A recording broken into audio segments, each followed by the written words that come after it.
சங்கீத புஸ்தகம் 55ஆம் சங்கீதம். நிகனோத்தில் வாசிக்க தாவீது பாடி ராகத் தலைவனுக்கு ஒப்புவித்த மஸ்கீல் என்னும் சங்கீதம். தேவனே, என் ஜெபத்தை கேட்டருளும், என் விண்ணப்பத்திற்கு மறைந்திராதேயும். எனக்கு செவி கொடுத்து உத்தரவருளி செய்யும். சத்ருவினுடைய கூக்குரலின் நிமித்தமும் துன்மார்க்கர் செய்யும் இடுக்கத்தின் நிமித்தமும் என் தியானத்தில் முறையிடுகிறேன். அவர்கள் என்மேல் பழிசாட்டி குரோதங்கொண்டு என்னை பகைக்கிறார்கள். என் இருதயம் எனக்குள் வியாகுலப்படுகிறது. மரணத்திகில் என்மேல் விழுந்தது. பயமும் நடுக்கமும் என்னை பிடித்தது. அருக்களிப்பு என்னை மூடிற்று. அப்பொழுது நான், எனக்கு புறாவைப் போல் சிறகுகள் இருந்தால் நான் பறந்து போய் இளைப்பாறுவேன். நான் தூரத்தில் அலைந்து திரிந்து வனாந்தரத்தில் தங்கியிருப்பேன். பெருங்காற்றுக்கும் புசலுக்கும் தப்ப தீவிரித்து கொள்ளுவேன் என்றேன். ஆண்டவரே, அவர்களை அடித்து அவர்கள் பாஷையை பிரிந்து போக பண்ணும். கொடுமையையும் சண்டையையும் நகரத்திலே கண்டேன்.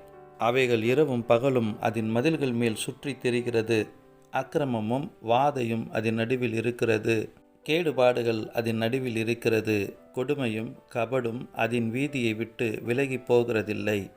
என்னை நிந்தித்தவன் சத்ரு அல்ல. அப்படி இருந்தால் சகிப்பேன். எனக்கு விரோதமாய் பெருமை பாராட்டினவன் என் பகைஞன் அல்ல. அப்படி இருந்தால் அவனுக்கு மறைந்திருப்பேன்.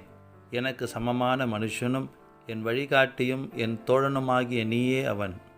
நாம் ஒருமித்து இன்பமான ஆலோசனை பண்ணி கூட்டத்தோடே தேவாலயத்துக்கு போனோம். மரணம் அவர்களை தொடர்ந்து பிடிப்பதாக. அவர்கள் உயிரோடே பாதாளத்தில் இறங்குவார்களாக. அவர்கள் வாசஸ்தலங்களிலும் அவர்கள் உள்ளத்திலும் பொல்லாங்கு இருக்கிறது. நானோ தேவனை நோக்கி கூப்பிடுவேன். கர்த்தர் என்னை இரட்சிப்பார்.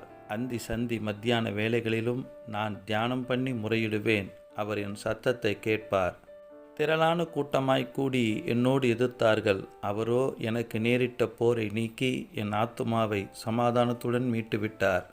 ஆதி முதலாய் வீற்றிருக்கிற தேவன் கேட்டு அவர்களுக்கு பதிலளிப்பார். அவர்களுக்கு மாறுதல்கள் நேரிடாததினால் அவர்கள் தேவனுக்கு பயப்படாமற் போகிறார்கள். அவன் தன்னோடே சமாதானமாய் இருந்தவர்களுக்கு விரோதமாய் தன் கையை நீட்டி தன் உடன்படிக்கையை மீறி நடந்தான். அவன் வாயின் சொற்கள் வெண்ணெயைப் போல மெதுவானவைகள். அவன் இருதயமோ யுத்தம்.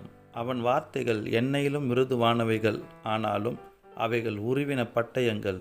கர்த்தர் மேல் உன் பாரத்தை வைத்துவிடு. அவர் உன்னை ஆதரிப்பார். நீதிமானை ஒருபோதும் தள்ளாட விட்டார். தேவனே, நீர் அவர்களை அழிவின் குழியில் இறங்க பண்ணுவீர். இரத்த பிரியரும் சூதுள்ள மனுஷரும் தங்கள் ஆயுளின் நாட்களில் பாதி வரையிலாகிலும் பிழைத்திருக்க மாட்டார்கள். நானோ உம்மை நம்பி இருக்கிறேன்.